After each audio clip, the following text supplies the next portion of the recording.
So the race begins. I've probably put a lot in here because I really want to try and serve you, and I hope it doesn't just sound like philosophy since we can't do the interaction at the same level, although I hope you'll participate with me a bit. The bottom line of why I'm here is that I'm really in a position, I'm not here to motivate you, obviously. You don't need that. And a lot of times that's what people think I do, and it's the furthest thing from it. What happens though is people say to me, well, I don't need any motivation. And I say, well, that's interesting. That's not what I do. I'm the why guy. I want to know why you do what you do. What is your motive for action? What is it that drives you in your life today, not 10 years ago, or are you running the same pattern? Because I believe that the invisible force of internal drive activated is the most important thing in the world. I'm here because I believe emotion is the force of life. All of us here have great minds. You know, most of us here have great minds, right? I don't know if I'm in the category, but we all know how to think. And with our minds, we can rationalize anything. We can make anything happen. We can, I agree with what was described a few days ago about this idea that people work in their self-interest. But we all know that you don't work in your self-interest all the time. Because when emotion comes into it, the wiring changes in the way it functions. And so it's wonderful for us to think intellectually about how the life of the world is, and especially those who are very smart. We can play this game in our head, but I really want to know what's driving you. And what I'd like to maybe invite you to do by the end of this talk is explore where you are today for two reasons. One, so that you can contribute more. And two, so that hopefully we can not just understand other people more, but maybe appreciate them more and create the kinds of connections that can stop some of the challenges that we face in our society today. They're only going to get magnified by the very technology that's connecting us, because it's making us intersect. And that intersection doesn't always create the view of everybody now understands everybody and everybody appreciates everybody. So I've had an obsession basically for 30 years. And that obsession has been what makes the difference in the quality of people's lives? What makes a difference in their performance? Because that's what I got hired to do. I got to produce the result now. That's what I've done for 30 years. I get the phone call when the athlete is burning down on national television and they were ahead by 5 strokes and now they can't get back on the course. And I got to do something right now to get the result or nothing matters. I get the phone call when the child is going to commit suicide and I got to do something right now.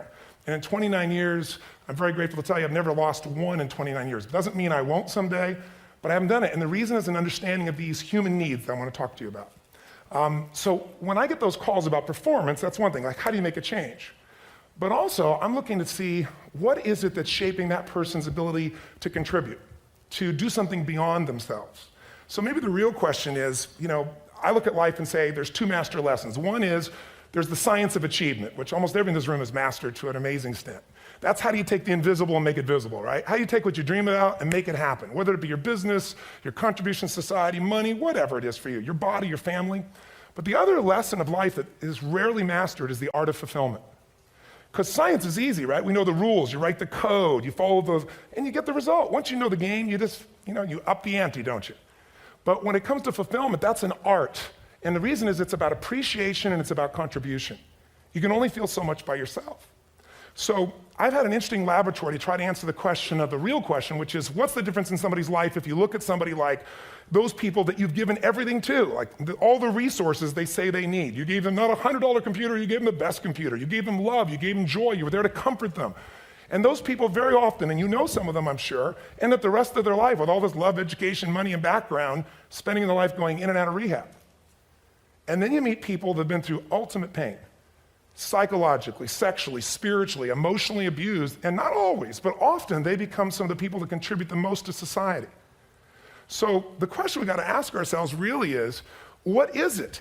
What is it that shapes us? And we live in a therapy culture. Most of us don't do that, but the culture is a therapy culture. And what I mean by that is the mindset that we are our past. And everybody in this room, you wouldn't be in this room if you bought that theory, but most of society thinks biography is destiny. The past equals the future. And of course it does if you live there. But what people in this room know, and what we have to remind ourselves though, because you can know something intellectually, you can know what to do and then not use it, not apply it. So really what we got to remind ourselves is decision is the ultimate power. That's what it really is. Now, when you ask people, have you failed to achieve something? How many have ever failed to achieve something significant in your life? Say aye. Thanks for the interaction on a high level there. But if you ask people, why didn't you achieve something? Somebody who's working for you, or a partner, or even yourself, and you failed to achieve a goal, what's the reason people say they failed to achieve? What do they tell you? Tell me. Come on, out loud. Didn't know enough, didn't have the knowledge, didn't have the money, didn't have the time, didn't have the technology, I didn't have the right manager. Didn't have the Supreme Court.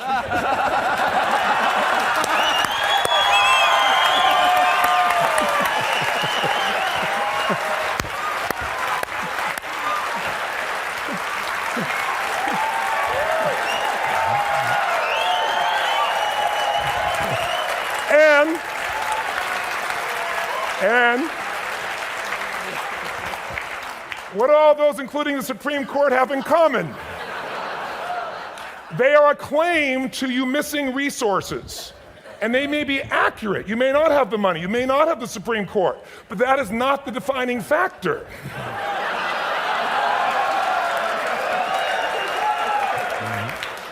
And you correct me if I'm wrong. The defining factor is never resources, it's resourcefulness. And what I mean specifically, rather than just some phrase, is if you have emotion, human emotion, something that I experienced from you day before yesterday at a level that is as profound as I've ever experienced, and if you'd communicated with that emotion, I believe you would have won.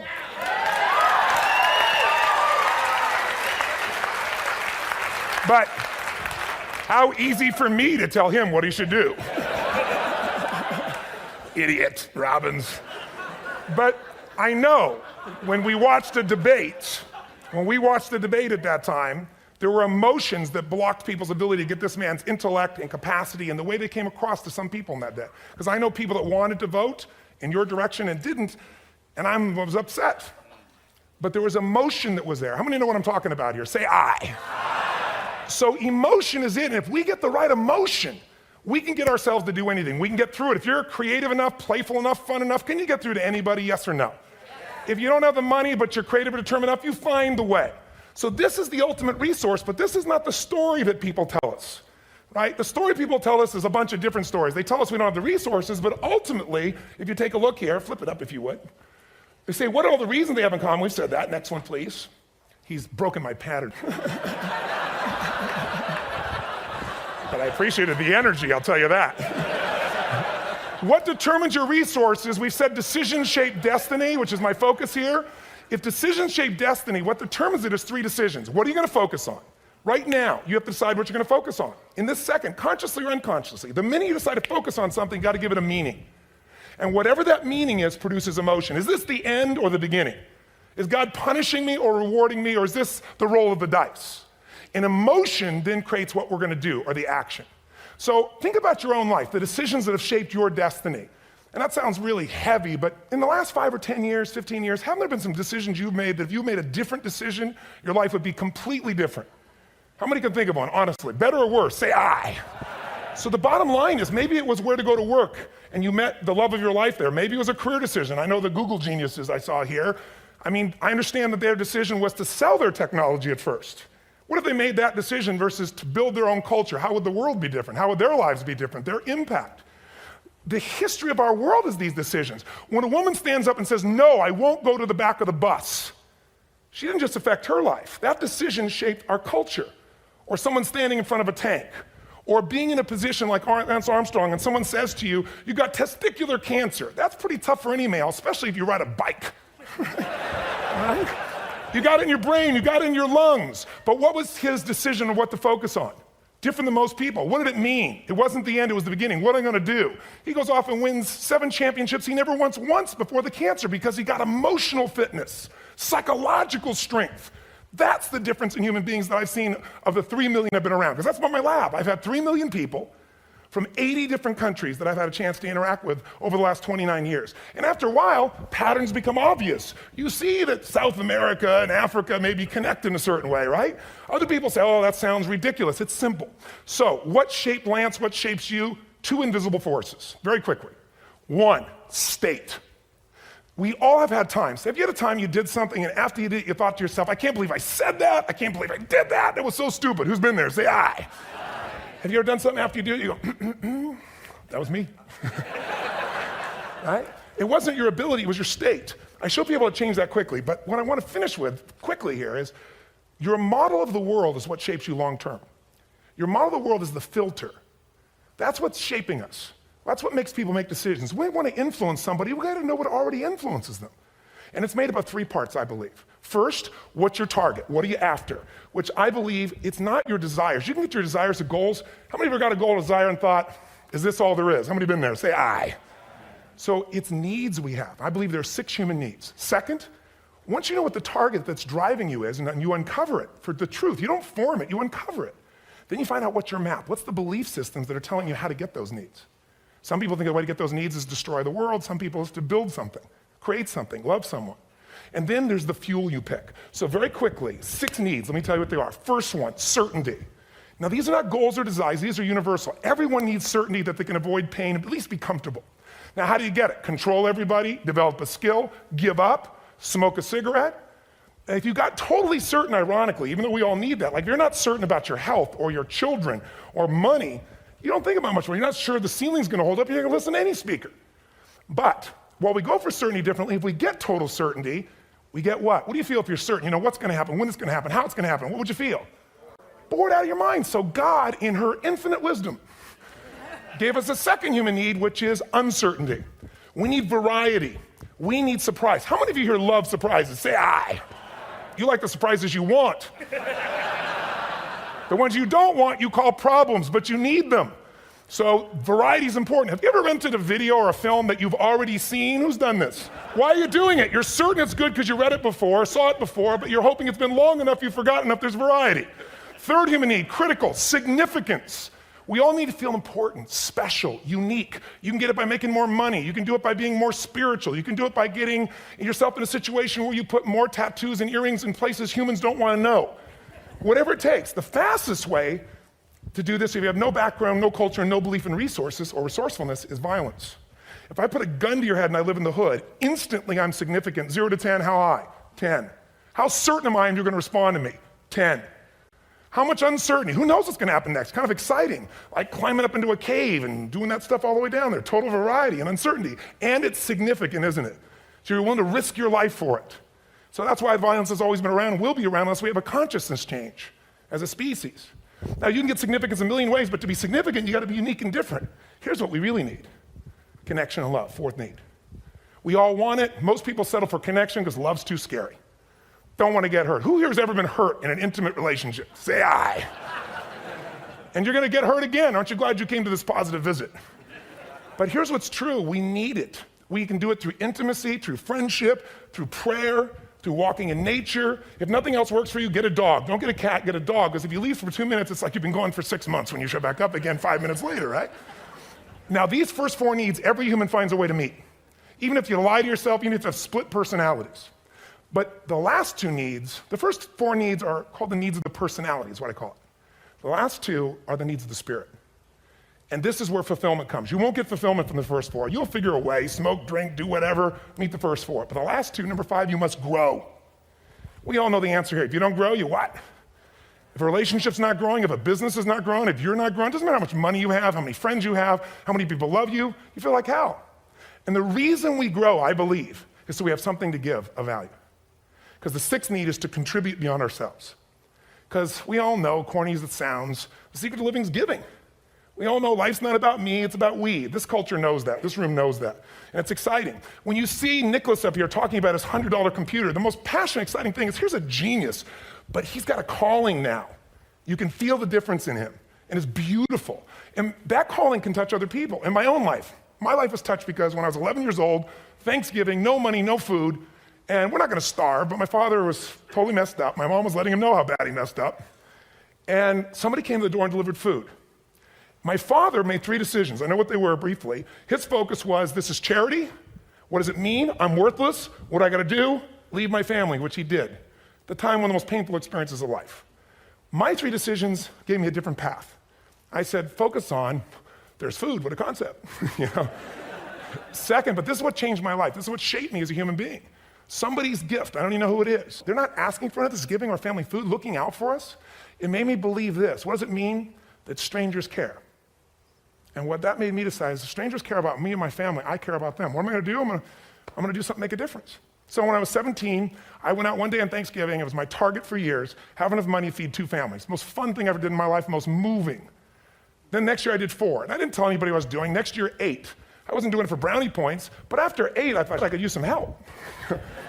So sure enough, I went out, and what did I do? I got my friends involved, and I grew companies, and then I got 11 companies, and I built a foundation, Now, 18 years later, I'm proud to tell you, last year we fed 2 million people in 35 countries through our foundation, all during the holidays, Thanksgiving, Christmas, in all the different countries around the world. It's been fantastic. Thank you. So I don't tell you that to brag, I tell you because I'm proud of human beings because they get excited to contribute once they've had the chance to experience it and not talk about it. So finally, I'm about out of time, the target that shapes you, here's what's different about people. We have the same needs, but are you a certainty freak? Is that what you value most, or uncertainty? This man here couldn't be a certainty freak if he climbed through those caves. Are you driven by significance or love? We all need all six, but whatever your lead system is tilts you in a different direction. And as you move in a direction, you have a destination or destiny. The second piece is the map. Think of that as the operating system tells you how to get there. And some people's map is, I'm gonna save lives even if I die for other people, and they're a fireman, somebody else says, I'm gonna kill people to do it. They're trying to meet the same needs of significance, right? They want to honor God or honor their family, but they have a different map. And there are 7 different beliefs. I can't go through them because I'm done. The last piece is emotion. I say one of the parts of the map is like time. Some people's idea of a long time is 100 years. Somebody else says is 3 seconds, which is what I have. And the last one I've already mentioned that felt you. If you got a target and you got a map, and let's say, I can't use Google because I love maps, and they haven't made it good for Macs yet. So if you use MapQuest, how many have made this fatal mistake of using MapQuest at some time? You use this thing and you don't get there. Well, imagine if your beliefs guarantee you can never get to where you want to go. The last thing is emotion. Now, here's what I'll tell you about emotion. There are 6,000 emotions that we all have words for in the English language, which is a linguistic representation, right? It changes by language. But if your dominant emotions, if I have more time, I have 20,000 people or 1,000, and I have them write down all the emotions that they experience in an average week. And I give them as long as they need. And on one side, they write empowering emotions, the other is disempowering. Guess how many emotions people experience? Less than 12. And half of those make them feel like so they got 5 or 6 good frickin' feelings, right? It's like they feel happy, excited, oh, frustrated, overwhelmed, depressed. How many of you know somebody who no matter what happens finds a way to get pissed off? How many know somebody like this? Or no matter what happens, they find a way to be happy or excited. How many know somebody like this? Come on. When 9/11 happened, and I'll finish with this, I was in Hawaii.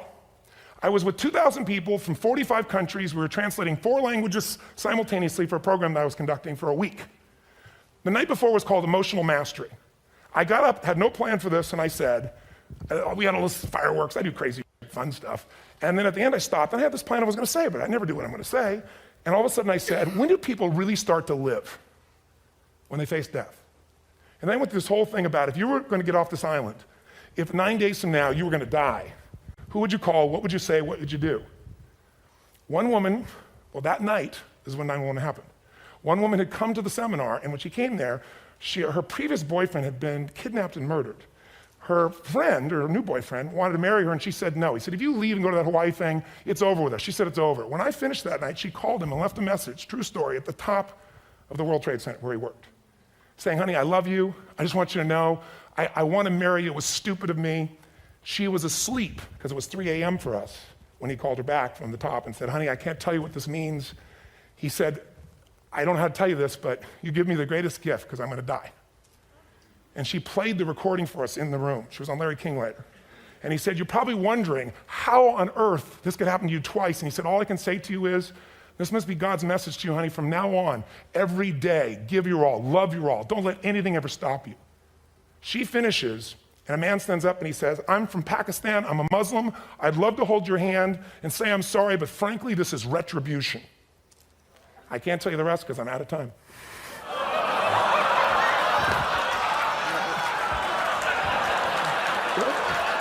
Are you sure? Finish the story. 10 seconds.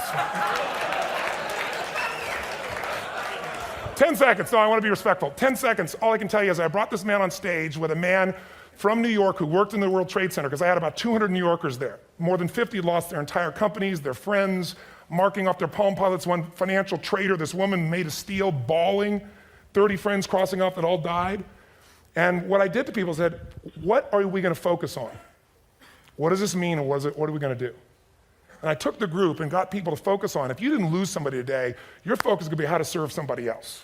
There are people, there was one who got up and she was so angry and screaming and yelling. She wasn't from New York, she's not an American, she doesn't know anybody here.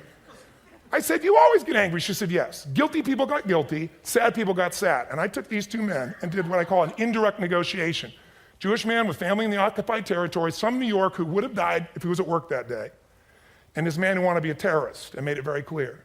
And the integration that happened is on a film, which I'll be happy to send you, so you can really see what actually happened instead of my verbalization of it. But the two of them not only came together and changed their beliefs and models of the world, but they worked together to bring, for almost 4 years now, to various mosques and synagogues, the idea of how to create peace. And he wrote a book, which is called My Jihad, My Way of Peace. So transformation can happen. So my invitation to you is this. Explore your web, the web in here. The needs, the beliefs, the emotions that are controlling you, for two reasons. So there's more of you to give. Achieve too. We all want to do it, but I mean give, because that's what's going to fill you up. And secondly, so you can appreciate, not just understand, that's intellectual, that's mind, but appreciate what's driving other people. It's the only way our world's going to change. God bless you. Thank you. I hope this will serve. Tony Robbins.